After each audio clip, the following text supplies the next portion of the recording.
with Dan Vlastiano, a property manager for several years, who is now currently working with Associa, and we are going to get his perspective on acoustics and flooring in buildings in general. So Dan, when we talk about flooring and acoustics, what comes to mind first? There are multiple subjects to think about, but I think the tough one is the dispute between neighbors and the difficulty to find a solution to their dispute, because the solution sometimes involves flooring removal, reinstallation. So it is a difficult subject, and the solution is not within reach with inexpensive methods. And how would you consider the level of knowledge in this field for property managers overall, and the resources that you guys have access to tackle these types of questions? There are several parties involved in the delivering housing to owners. And the first phase, the design phase, yes, the knowledge is available. Design phase, the information is available there. But the problem, I think, is that the cost, the developer would have excessive costs to build the building, which is providing the soundproofing levels one would wish to live in. And because of these economic reasons, I believe that the final product is difficult to obtain in the current economy. And mostly the situation is for the wood buildings. And at the managing level, at the building level, so when you talk about the residents, the property managers, the flooring contractors, I have not observed that the knowledge is available. The information is unclear, and because there is no way to distinguish between good and bad information, the information is not available. What are your thoughts on the numbers presented by most companies on acoustical underlayment products? When they do present the number, I had a situation even, let's say, 2 days ago. I was able to see the number for buildings where the acoustics is not a problem. So if you do present the numbers for concrete buildings with 8-inch slabs, you are not responding to the need of a resident in a wood structure. So the numbers are presented for buildings where noise transmission is very small and are missing where they are needed for the wood structures. And so how would you guide council members on this subject? First, depending in the environment I'm operating. So if I'm operating in a wood structured environment, as I mentioned, the area where let's say guidance and solutions are needed, then I would advise councils that the acoustics level they are expecting are not achievable. So first I try to, let's say, address their expectations.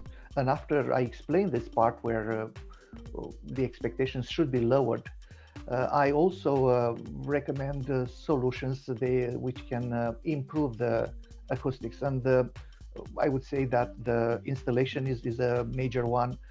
Floor leveling, using resilient underlayments, installing eventually in some special situations. I had only one situation though. I also advise them to address the void space in the trusses area between two floors. So improving the insulation between the floor levels was a difficult and expensive solution to soundproof, but also that can be considered. As a property manager, what are your biggest concerns in this field? My biggest concern is that I cannot provide a solution.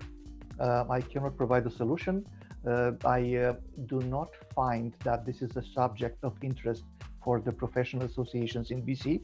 I'm talking about property management associations. Everybody is aware that it might be an issue, but there was no let's say push to find a solution until maybe 1 year ago when I heard about your business, and I heard that the National Flooring Association would like to be involved and try to assist owners to find a response to the complaints regarding acoustics in buildings. What would be your feedback on the current bylaws being implemented in general as a property manager? Now, these bylaws are prepared by people who do not have the technical information needed to put measurable acoustics, let's say, levels. So if you want to resolve a problem, you establish a level. The same way in the building code, they acknowledge that there might be better to have a level of impact insulation classification of 55, but they did not go to the extent to define this as a minimum requirement. And the same is with the bylaws, because there is no precise information. They put together words which sound complicated, which seem to provide a solution, but the solution is not there yet. So I do not think that the bylaws can find a solution before the technical solution is documented by the people who build these buildings and repair these buildings. So we create the bylaws, we should create the bylaws starting from the technical recommendation of the manufacturer, and if we do not, if we lack this starting point, the final result is not the best, and it is a lot of time contradictory. So this is how I see it, that the bylaws for the moment do not define how to, do not have, let's say, a practical solution. So that's my concern. The final metric is the practical. So if you do create a quiet environment, you have done your job. If you are still to provide that quiet environment, you still need to work on the bylaws. That's my comment. If you were to wrap up this conversation and the process that we've been going through, is there some way that you'd want to wrap this up, or?